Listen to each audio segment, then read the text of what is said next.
নমস্কার বন্ধুরা, আমি শর্মিষ্ঠা আর আমার চ্যানেলে আপনাদের সকলকে স্বাগত জানাই। আজকে নিয়ে এসেছি ডিমের একটি খুব সহজ সরল রেসিপি, যা খুব সহজেই আপনারা বাড়িতে তৈরি করে নিতে পারবেন এবং খুব কম সময়ের মধ্যে। আর সেটি হলো ডিম কারি। এই আলু দিয়ে ডিম কারি খেতে অসাধারণ লাগে ভাত, রুটি বা পরোটার সাথে। তো চলুন বন্ধুরা, রান্নাটা শুরু করে দিই।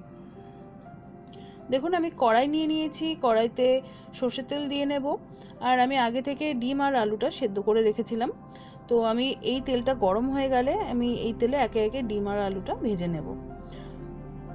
দেখুন, আমি ডিমে আগে থেকেই নুন হলুদ মাখিয়ে রেখেছি, এই যাতে ডিমটা ভাজার সময় গায়ে ফুটে না আসে। আর যেহেতু ডিমটা একটু লাল করে ভাজতে হবে, তো হলুদ মাখিয়ে রাখার কারণে লাল রঙটা খুব তাড়াতাড়ি চলে আসবে। তো এইভাবে আমি মোটামুটি 3 থেকে 4 মিনিট ডিমটা ভেজে নেব। ডিমটা আমি মিডিয়াম ফ্লেমেই ভাজবো। দেখুন, একটু লাল রং ধরে এলে ডিমটা আমি নামিয়ে নেব।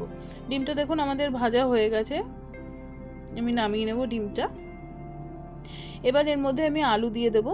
আলুগুলোকেও একটু ভেজে নেব। আলুগুলোকে খুব লাল করে ভাজার দরকার নেই, শুধু একটু তেলে সাঁতলে নিলেই যথেষ্ট।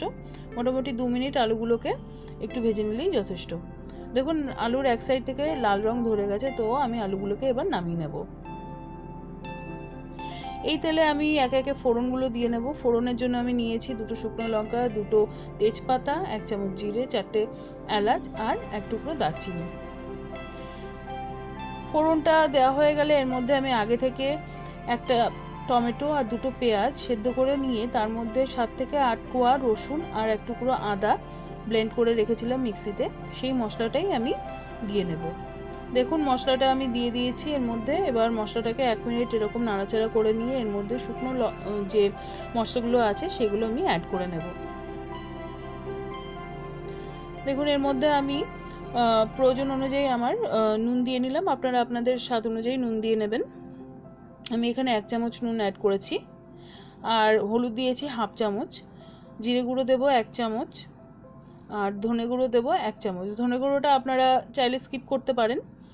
আর আমি এখানে কাশ্মীরি লঙ্কা গুঁড়ো ইউজ করিনি, আমি এখানে ঝাল যে লঙ্কা গুঁড়োটা সেটাই 1 চামচ ইউজ করেছি। আপনারা চাইলে রঙের জন্য কাশ্মীরি লাল লঙ্কার গুঁড়ো ইউজ করতে পারেন। তো দেখুন, মশলাটা দেওয়ার পরে একটু নাড়াচাড়া করে নিয়ে আমি মশলাটা কষতে দেব।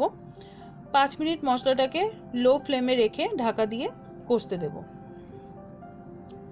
দেখুন, 5 মিনিট বাদে আমি ঢাকাটা তুলে নিয়েছি। দেখুন, মশলা থেকে খুব সুন্দর একটা গন্ধ বেরোচ্ছে আর মশলাটাও খুব ভালোভাবে কষানো হয়ে গেছে। দেখুন, উপর থেকে তেল ভেসে উঠেছে। তো এই মশলার মধ্যে এবার আমি আগে থেকে ভেজে রাখা ডিম আর আলু দিয়ে কষে নেব।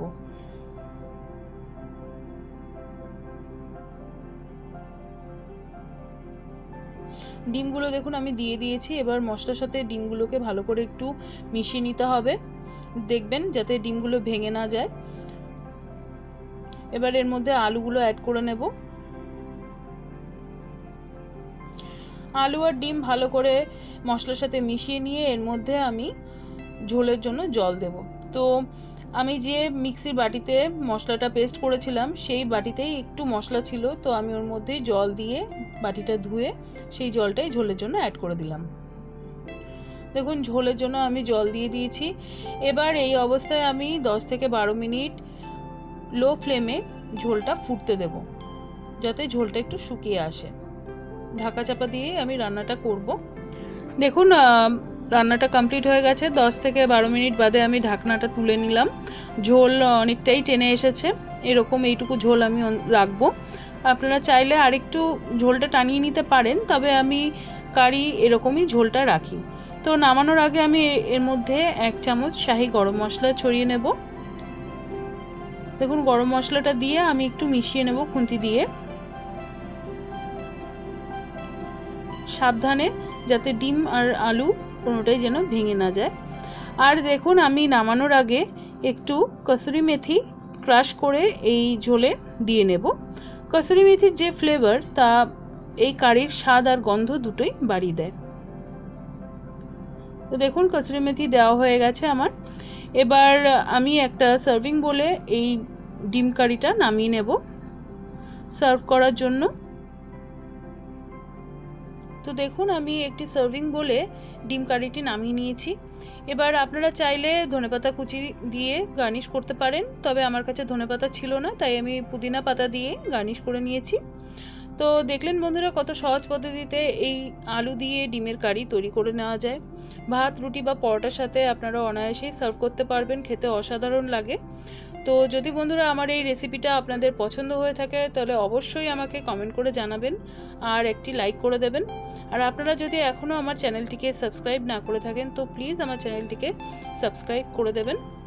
আর আমার এই ভিডিওটি দেখার জন্য সকলকে থ্যাংক ইউ।